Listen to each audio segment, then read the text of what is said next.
Muy buenas tardes, bienvenidos de nuevo a Negocios Televisión, bienvenidos al espacio de las noticias del día, mirando a la actualidad, a las últimas horas, pendientes de Oriente Medio, de los nuevos pasos de Israel en torno a un posible conflicto con Líbano. Enseguida les contamos las declaraciones del jefe de Hezbollah, mientras seguimos pendientes de tensiones en Europa, sobre todo con el foco puesto en Alemania, con Reino Unido, que está fortaleciendo su ejército, preocupación en la OTAN ante la reunión entre Rusia y Corea del Norte, en un momento en el que además Rusia está exigiendo a Estados Unidos que retire sus armas nucleares de Europa. Muy pendientes de esta tensión nuclear. Hay también mensajes de Rusia hacia Japón diciendo que están apuntando, sobre todo a Estados Unidos, tanto a China como a Rusia, pendientes de la segunda conferencia que quiere organizar Ucrania. Enseguida les contamos todo esto, pero empezamos poniendo el foco en el jefe de Hezbollah. Ojo a las declaraciones de Nasrallah. Está diciendo literalmente que no va a haber ningún lugar seguro en Israel. Literalmente dice que no se va a salvar ningún lugar de Israel en caso de una guerra total. No es lo único que ha dicho el jefe de Hezbollah. Además está amenazando a Chipre. Dice que el aeropuerto de Chipre por parte de Israel significa que es parte de la guerra. Dice que si Chipre permite a Israel utilizar su aeropuerto para operaciones militares significa que se ha convertido en parte de la guerra y que Hezbollah se va a encargar de ello en consecuencia. En este sentido, Nasrallah también dice que están más decididos a continuar la batalla contra Israel, que se enfrentan a un gran enfrentamiento desde el pasado 8 de octubre y además dice que están intentando separar los frentes de Líbano y Gaza. Apunta que Hezbollah ha logrado concentrar a más de 100.000 soldados y oficiales israelíes en el frente norte y que están contribuyendo al agotamiento de las FDI, de las fuerzas de defensa israelíes, en varios niveles. El ejército israelí, dice Hezbollah, rara vez reconoce sus pérdidas en el frente del Líbano. Por primera vez, un número tan grande ha sido desplazado del norte de Israel debido a los ataques de Hezbollah. Eso sí, matiza, dice que no pretende entrar en una guerra integral con Israel, pero que la posibilidad de que las cosas desemboquen en una guerra directa es posible en cualquier momento. Revela además, ojo porque es importante, que Hezbollah ha obtenido nuevas armas y amenaza con utilizarlas en el futuro. Dice que si se impone la guerra, si se abre un nuevo frente en el Líbano, entonces Israel es quien debería tener miedo. Como les decíamos, amenaza además con atacar a Chipre si permite que utilice sus aeropuertos, que Israel utilice sus aeropuertos para atacar al Líbano, y dice que si se impone la guerra en el Líbano van a luchar sin controles, sin reglas y sin techo. Ningún lugar de Israel será inmune a los misiles de Hezbollah en caso de guerra. Y también advertencias por parte de Israel. El jefe del Estado Mayor israelí dice que tienen poderosas capacidades de las cuales el enemigo solo conoce unas pocas. Sigue la tensión en el Líbano, sigue la amenaza de que se abra un nuevo frente que lleva abierto muchos meses, un enfrentamiento que dura muchos meses, pero que apunta a una guerra total entre Hezbollah e Israel, con la posible intervención además por parte de Irán. Muy pendientes de esto, empezamos mirando precisamente al ejército israelí. Ha notificado el lanzamiento de 15 cohetes en las últimas horas contra el área de Kiryat Shmona, al norte de su territorio, unos 4 kilómetros de la frontera con el Líbano. La mayoría de los interceptados y además no han provocado víctimas, es lo que apunta un comunicado militar emitido este miércoles. Hezbollah reivindicó además en un comunicado este ataque, que es el segundo que ha notificado en el día de hoy, en el que utilizaron cohetes Katyusha y proyectiles de artillería contra el cuartel general de la 769 Brigada Oriental del Ejército israelí. Dicen que en apoyo a su firme pueblo de la Franja de Gaza están realizando estos ataques. Es lo que comenta Hezbollah en el comunicado, en el que además atribuye el ataque como respuesta al bombardeo de las Fuerzas Armadas israelíes contra sus posiciones en las ciudades de Yarun y Hiam, al sur del Líbano. El ejército lanzó un ataque aéreo contra un edificio de Yarun tras identificar a terroristas accediendo a este y lo señaló como un almacén de armamento y suministros, y otro contra Hiam, donde dijeron apuntar a infraestructura terrorista. Además, sus cazas interceptaron un dron en el espacio aéreo libanés antes de que accediera a territorio israelí, evitando que se activaran las alarmas. Miramos también al ejército israelí. Asegura haber aprobado y validado los planes operativos para una ofensiva militar en el Líbano, un plan al que ha dado luz verde el mismo día que aterrizaba en Beirut el principal mediador de la Casa Blanca. Hablamos de Amos Hochstein. Según el comunicado castrense, como parte de la evaluación de la situación, se aprobaron y validaron los planes operativos para una ofensiva en el Líbano y se tomaron decisiones sobre la continuación del aumento de la preparación de las tropas en el campo. Los planes, de los que no han trascendido más detalles, fueron aprobados por el comandante en jefe del Comando Norte, Ori Gordon, y el jefe de direcciones de operaciones, Oded Barchuk, quienes, según el comunicado, llevaron a cabo una evaluación conjunta de la frontera norte. También miramos a la respuesta de Estados Unidos. Del secretario de Estado estadounidense, Antony Blinken, atribuyó este martes al movimiento de Hamas la falta de un acuerdo para un alto el fuego en Gaza. Asegura que habría ya un cese de las hostilidades si Hamas hubiera aceptado la propuesta planteada por Washington y negociada en Qatar. Escuchamos a Blinken. There could be a ceasefire right now if they had said yes a week ago. So we'll continue to work this with urgency, with determination, to see if we can bridge the gap. But I can't tell you with conviction that we will, because, again, you have Hamas that continues to move. La administración Biden, que además no ha avanzado con la venta de una flota de aviones de combate F-15 a Israel, incluso después de que los líderes del Congreso acordaran permitir que se llevara a cabo el importante acuerdo de armas el mes pasado. Es lo que informa este martes Wall Street Journal, citando a funcionarios estadounidenses. La venta de 50 aviones de combate por 18.000 millones de dólares es uno de los mayores acuerdos de armas con Israel en los últimos años. Mientras tanto, la Casa Blanca niega informaciones anteriores de que había suspendido una reunión de alto nivel con representantes israelíes después de que el primer ministro israelí, Benjamin Netanyahu, acusara a Washington de retener armas para Israel. Es lo que informa este miércoles The Times of Israel, citando a un funcionario estadounidense. No se ha cancelado nada, es lo que decía esta fuente al medio de comunicación. Añade que a lo largo de las semanas se están celebrando reuniones con funcionarios israelíes a nivel de expertos y de alto nivel sobre una variedad de temas. Según el informe, el funcionario reiteró que Estados Unidos no tiene idea de qué estaba hablando Netanyahu y enfatizó que esa no es una razón para reprogramar una reunión. Miramos también un bombardeo israelí de sitios militares sirios en Quneitra y Deraa resultó en la muerte de un oficial sirio, según publica este miércoles el Ministerio de Defensa de Siria en Facebook. El ministerio afirmó que el ejército israelí lanzó ataques con drones contra sitios militares pertenecientes a las Fuerzas Armadas sirias en el campo del sur, cerca de las 7 horas local. Las huelgas también provocaron algunas pérdidas materiales. El Observatorio Sirio de Derechos Humanos añadió que ataques similares han provocado este año la muerte de 171 combatientes y 13 civiles.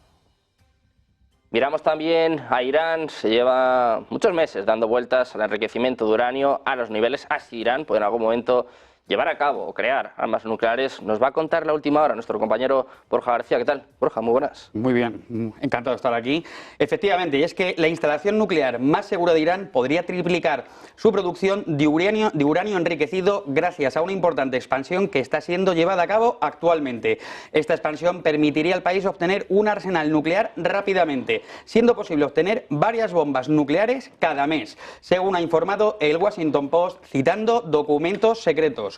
Según el informe, los inspectores de la Agencia Internacional de la Energía Atómica habrían verificado actividades de construcción en la instalación de enriquecimiento de uranio de Fordow, tan solo 3 días después de que Irán informase a la agencia sobre los planes de mejorar significativamente las instalaciones subterráneas situadas en la zona centro-norte del país.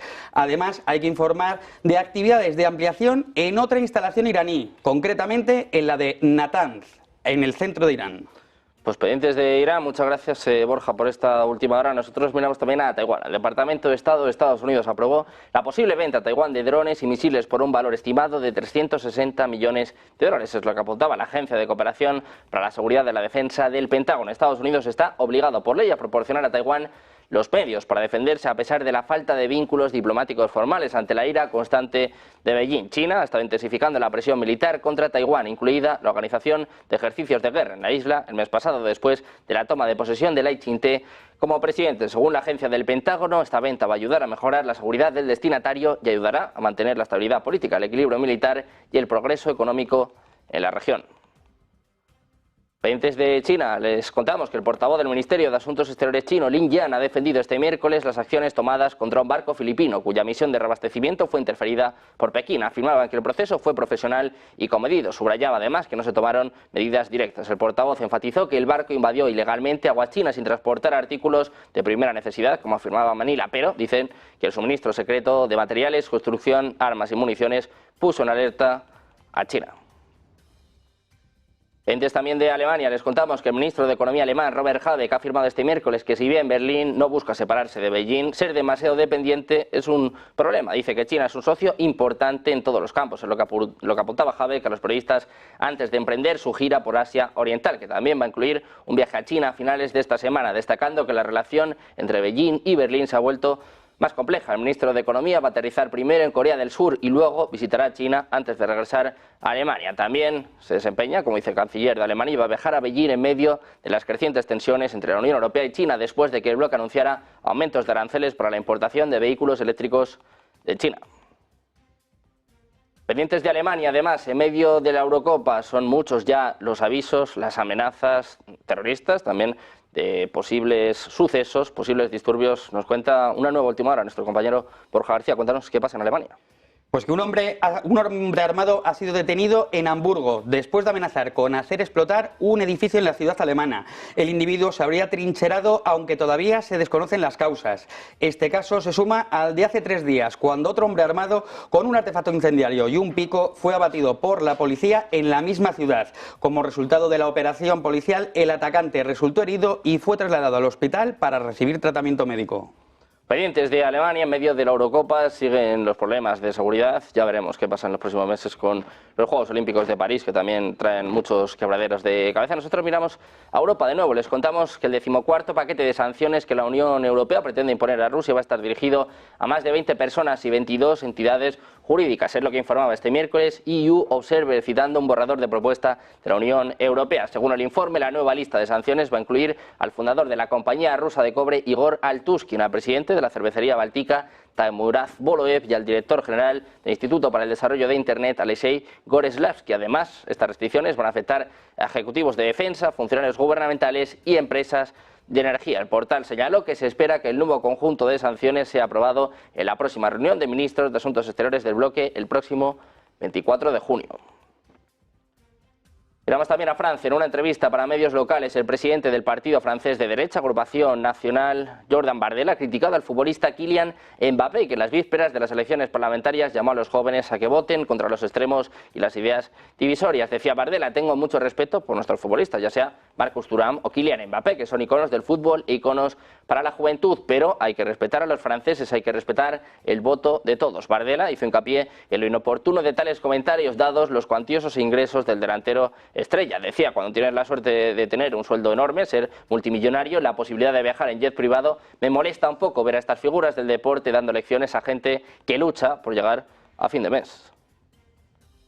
Hablamos también de Reino Unido. Del ministro de Defensa británico, Grant Shapps, ha advertido de que la reciente visita a Corea del Norte del presidente ruso Vladimir Putin debe tomarse como una advertencia, por lo que es necesario fortalecer las Fuerzas Armadas para disuadir este nuevo eje de tiranía. Shapps ha calificado de bizarras las imágenes que han trascendido del desfile militar organizado en la capital norcoreana, en Pyongyang, con motivo de la visita de Putin, la cual, dice, debe tomarse como una advertencia de que ambos países están trabajando para socavar las libertades. Dice Shapps que solo fortaleciendo sus Fuerzas Armadas podrán disuadirlos. Se dirige además en esta advertencia hacia el plano interno, ahora que las elecciones anticipadas se van a celebrar el 4 de julio. Dice que el Partido Laborista quiere dejar a Reino Unido indefenso, mientras sus enemigos están poniendo a Reino Unido en el punto de mira. Putin y Kim Jong-un, como saben, han firmado este miércoles un acuerdo de asociación estratégica con una cláusula de defensa mutua en caso de agresión, un pacto sellado durante la primera visita del presidente ruso en 24 años.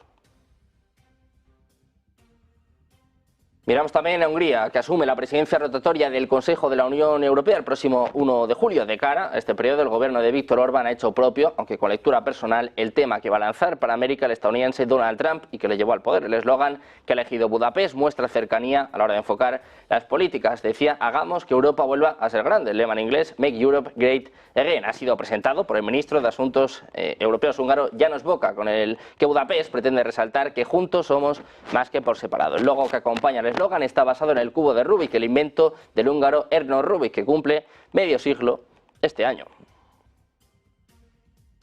Pendientes también de la OTAN, del secretario general de la OTAN, el noruego Jens Stoltenberg, ha apoyado este martes la candidatura del primer ministro saliente de Países Bajos, Mark Rutte, y apuntó a que la alianza se encuentra ya muy cerca de alcanzar una decisión sobre su sucesor. Este mismo martes, el primer ministro de Hungría, Viktor Orbán, anunció que tras un acuerdo con la OTAN para no tener que unirse a las actividades aliadas en Ucrania, ha decidido apoyar a Rutte.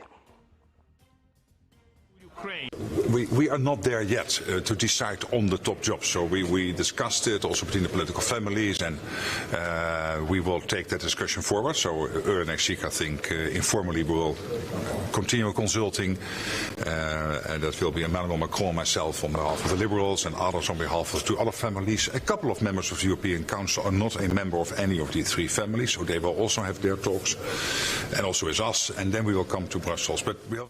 Hay respuesta por parte de Rusia. La portavoz del Ministerio de Asuntos Exteriores ruso, María Zaharova, ha afirmado este miércoles que la OTAN no verá cambios significativos si el primer ministro holandés, Mark Rutte, es nombrado secretario general. En declaraciones a Sputnik, Zaharova enfatizó que su papel consiste principalmente en implementar políticas desarrolladas en Estados Unidos. Finalmente también dijo que la figura del secretario general de la OTAN es nominal en términos de influencia política. Dice que está poderosamente rodeado por todos los lados por sus diputados, que tradicionalmente son figuras militares y políticas estadounidenses destacadas.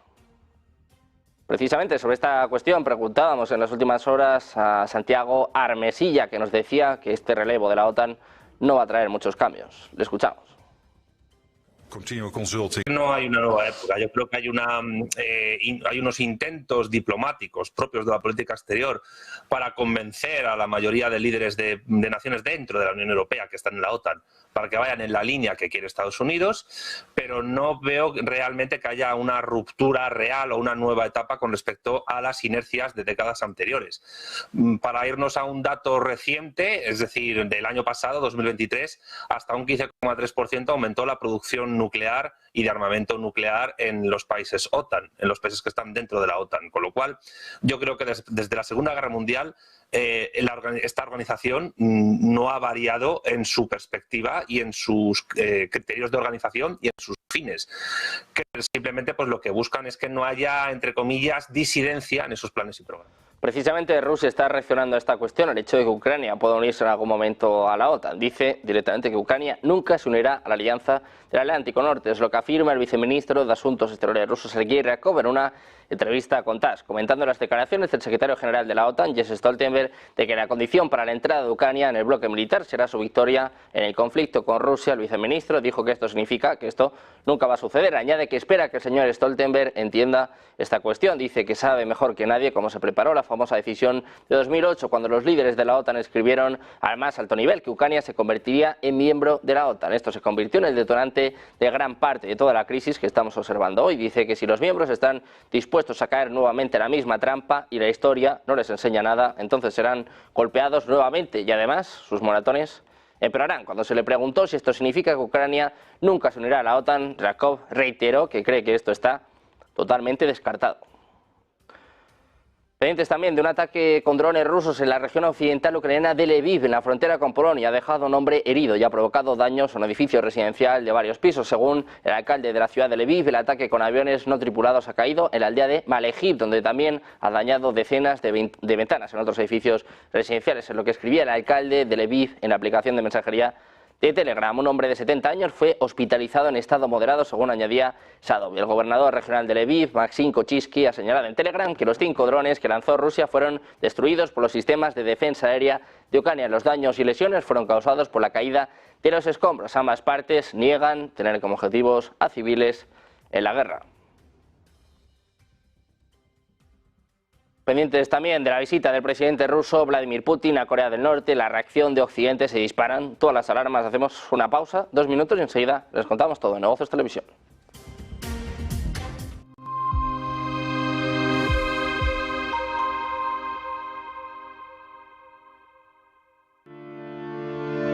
Es el mercado más grande del mundo, pero también el que pasa más desapercibido, el que menos se conoce y uno de los más complejos de entender. Hablamos de los bonos y hoy les vamos a explicar cómo funciona ese mercado. Para empezar, un bono es un título de deuda, es decir, alguien que necesita dinero decide emitir bonos. Los inversores compran esos bonos y el dinero que usan para comprar ese bono lo ingresa el emisor. A ese dinero se le denomina principal. Y la característica primordial de un bono es que se devuelve ese dinero. Los bonos tienen un vencimiento y cuando llega esa fecha de vencimiento, el emisor del bono debe devolver el principal al inversor. Aunque otra de las características de un bono es su parte de renta fija. Y es que un bono nos da unas características y unas rentas fijas. Es decir, a lo largo de la vida del bono, el emisor paga al inversor un cupón. Esto es un porcentaje sobre el principal que se paga a modo de intereses. Eso es lo interesante de un bono, que recuperas la inversión inicial, el principal, y además a lo largo de la vida del bono vas cobrando los cupones. Ahora bien, ¿qué determina de qué porcentaje es el cupón en cuestión? Pues muchas cosas, por ejemplo el riesgo del emisor, y es que al final el mercado se tiene que fiar de que el emisor en cuestión nos tiene que devolver el principal de ese bono. Cuanto menos nos fiemos, más difícilmente le vamos a dar nuestro dinero, pero ¿y si nos paga un 10% anual? Es decir, si el principal de nuestro bono es 1.000 euros y nos van a pagar 100 euros todos los años y el bono vence en 10 años, significa que con ese bono vamos a cobrar 100 euros por 10 años, es decir, 1.000 euros en cupones y además los 1.000 euros que nos van a devolver del principal. Es decir, que por ese bono habremos pagado 1.000 euros, pero acabaremos ingresando 2.000, con lo cual habremos ganado un 100% de lo invertido. Pero entonces, ¿por qué muchas veces hablamos de que los tipos de los bonos suben y bajan? Pues porque los bonos también se pueden negociar en el mercado secundario y el precio de esos bonos cambia en función de la oferta y la demanda y por lo tanto el porcentaje que se paga en intereses cambia, simplemente porque cambia el precio de ese bono.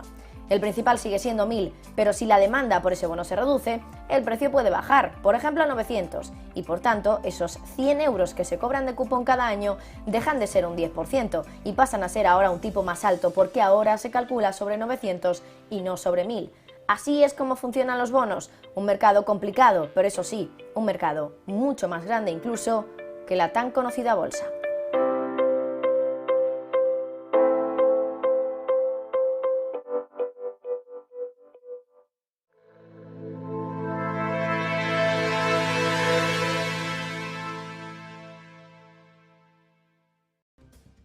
Ya de vuelta a Negocios Televisión, mirando a la actualidad, pendientes del presidente ruso de Vladimir Putin. Ha insistido este miércoles en que el acuerdo que su país firmó con Corea del Norte va a garantizar que ambas partes se ayuden mutuamente en caso de que una de ellas se enfrente una agresión. En declaraciones a la prensa tras la reunión con el líder supremo norcoreano en Pyongyang, Putin subrayó que no descarta la opción de que ambos países establezcan una cooperación técnico-militar. Además, Putin elogió las opiniones de Corea del Norte sobre la operación militar de Rusia en Ucrania, señalando que el país del Lejano Oriente adopta una posición objetiva y equilibrada, ya que comprenden las verdaderas causas iniciales de la crisis, lo que subraya el carácter verdaderamente independiente de Pyongyang.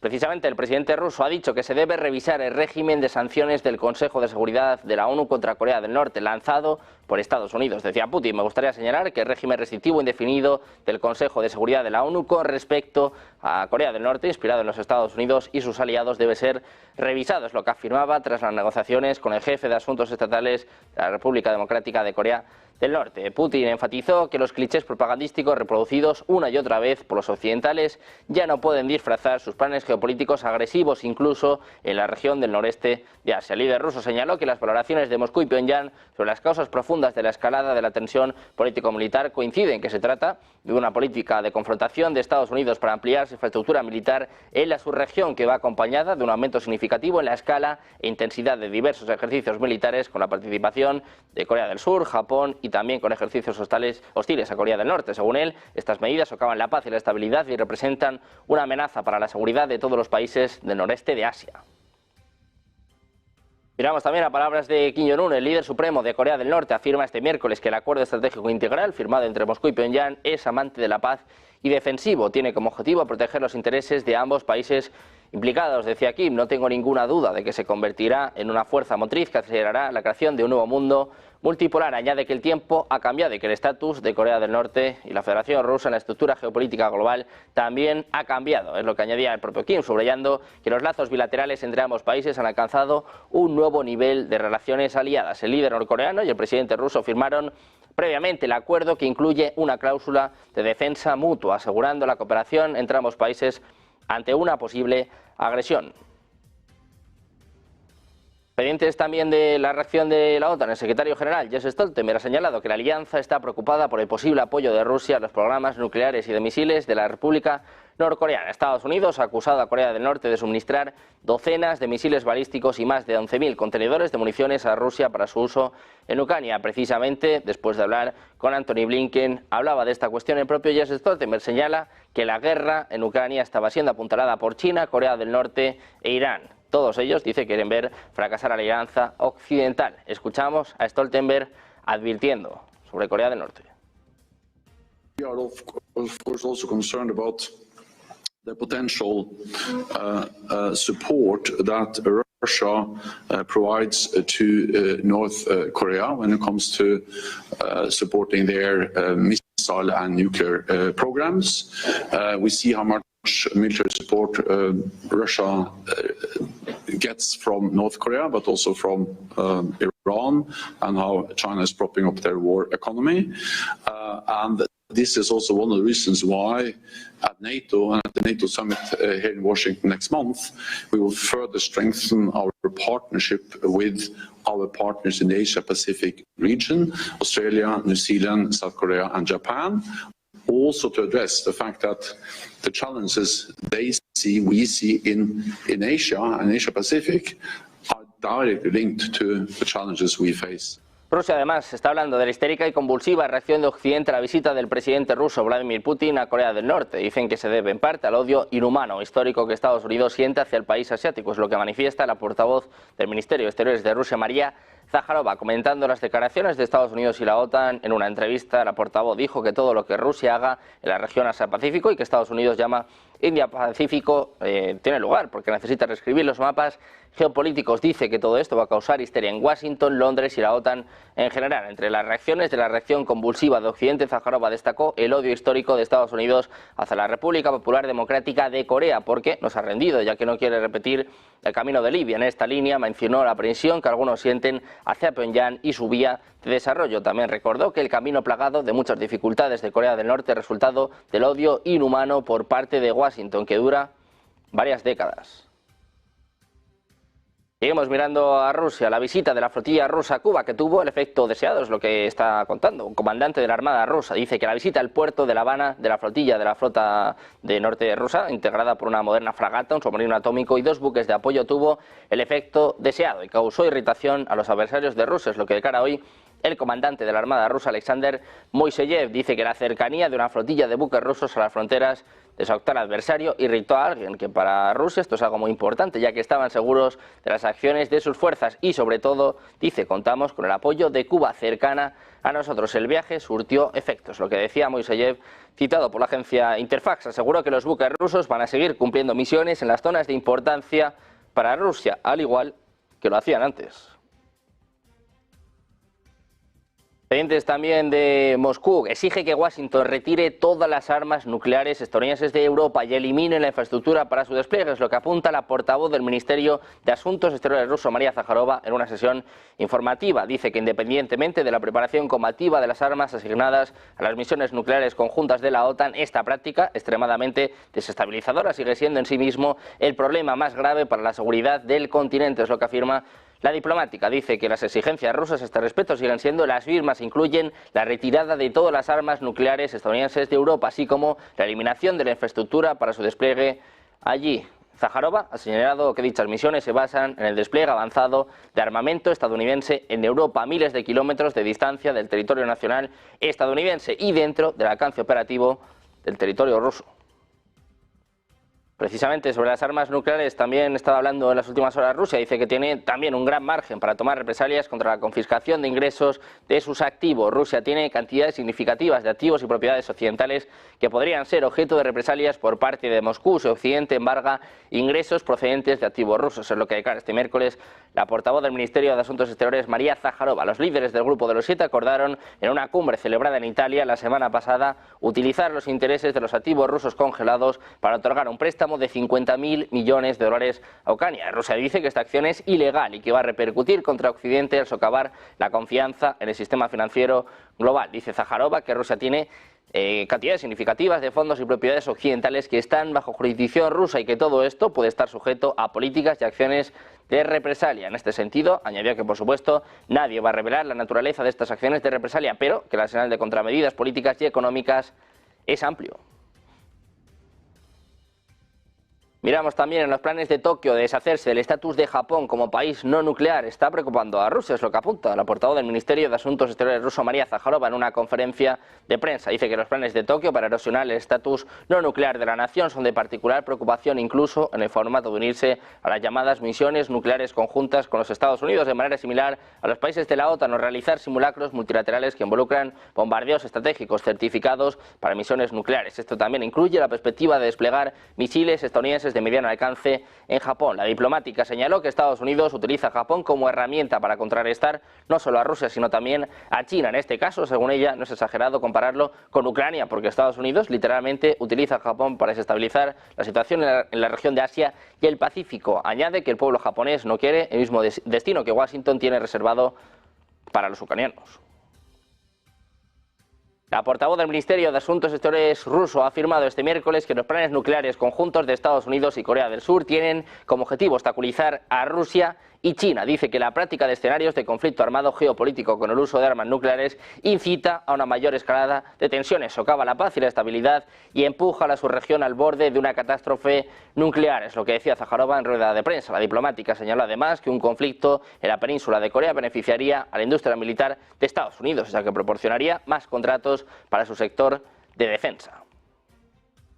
Pendientes también de Estados Unidos, los cazas F-16 transferidos a Kiev por Washington se van a desplegar en territorio ucraniano, así lo afirmaba el asistente del presidente para la seguridad nacional, Jake Sullivan. Dice que el plan es estacionar F-16 en Ucrania y que el acuerdo de seguridad bilateral que firmaron el presidente Joe Biden y el presidente ucraniano Volodymyr Zelensky enfatiza este punto. Dice Estados Unidos que quiere ayudar a Ucrania a obtener estas capacidades, es lo que apuntaba en una entrevista con la cadena de televisión PBS. Sullivan comentó las palabras del periodista de que, como Kiev declaró públicamente, los F-16 van a tener su base fuera de Ucrania. El periodista hizo una pregunta aclaratoria apuntando al destino de estos F-16 que, como les venimos contando, se van a desplegar en Ucrania. Lo confirma Estados Unidos. Las autoridades ucranianas ya han comenzado los preparativos para organizar una segunda cumbre de paz, es lo que declara este martes el jefe del gabinete del presidente ucraniano Andrei Yermak, después de que la primera conferencia liderada por Ucrania se celebrara el pasado fin de semana en Suiza. Yermak declaró que la cumbre solo será posible si los aliados elaboran un plan conjunto, un proceso que según sus previsiones va a llevar varios meses. La segunda cumbre será posible cuando tengamos un plan conjunto. Añadía que aún queda mucho trabajo por hacer. A la cumbre celebrada en Suiza el fin de semana asistieron más de 90 países, pero Ucrania y sus aliados no consiguieron convencer a los principales países no alineados para que se sumaran a su declaración final y ningún país ofreció acoger una segunda cumbre. Hablamos también del director general del Organismo Internacional de Energía Atómica, Rafael Grossi, informa de este miércoles de que tiene previsto visitar en verano Ucrania para abordar cuestiones urgentes en materia de seguridad en torno a la central de Zaporilla, que se encuentra bajo control de las tropas rusas. Grossi ha indicado que durante su próxima visita prevé además visitar Kiev, la capital del país, para abordar las formas en las que el organismo puede contribuir a una mejora de la seguridad nuclear en la zona, tal y como ha indicado en una entrevista con la agencia ucraniana Ukrinform. Asimismo, ha subrayado que las necesidades en torno a la central son agudas y ha incidido en la importancia de que no se registre ataque alguno contra la infraestructura o las inmediaciones. Dice Grossi que esperan que esto no suceda en ningún momento.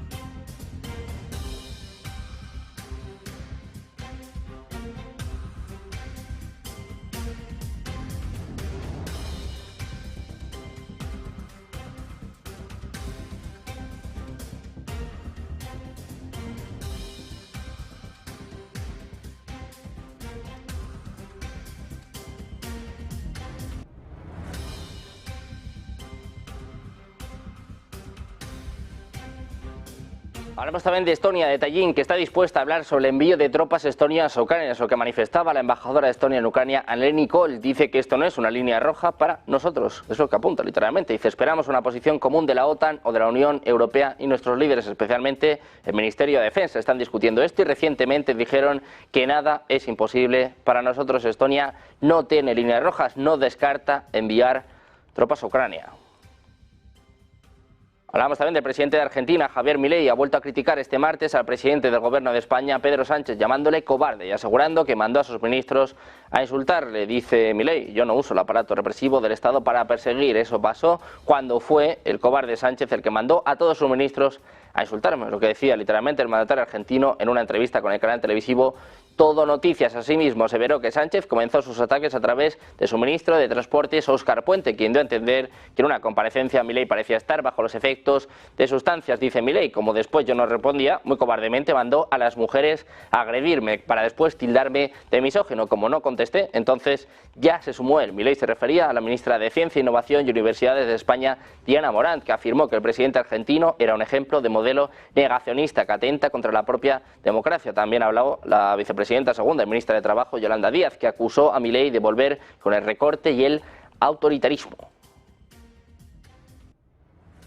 Hablamos también de los BRICS, del primer ministro de Malasia, Anwar Ibrahim, ha pedido al primer ministro chino, Li Qian, el apoyo de Beijing para el proceso de solicitud del primero por unirse a los BRICS durante una reunión, es lo que informa Nikkei Asia este miércoles, citando fuentes gubernamentales. Ibrahim reveló el domingo que Malasia iniciará el proceso oficial de adhesión durante una entrevista con el medio de comunicación chino Guancha. Dice que está trabajando estrechamente con el presidente brasileño Lula da Silva en la ampliación del número de miembros. Añade que están esperando el resultado final y la respuesta del gobierno sudafricano. Li llegó a Malasia el martes después de visitar Nueva Zelanda y Australia como parte de su viaje regional.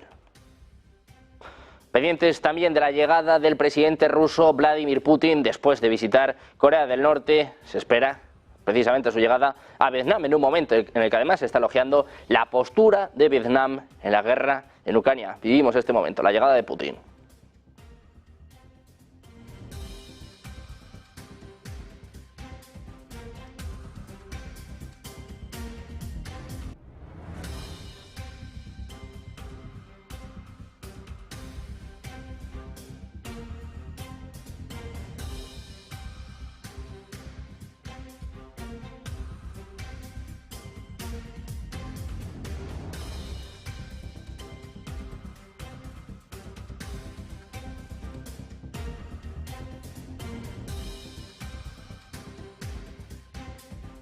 Pendientes de la última hora, toda la actualidad, el mejor análisis, una pausa y enseguida de vuelta con toda la información en Negocios Televisión.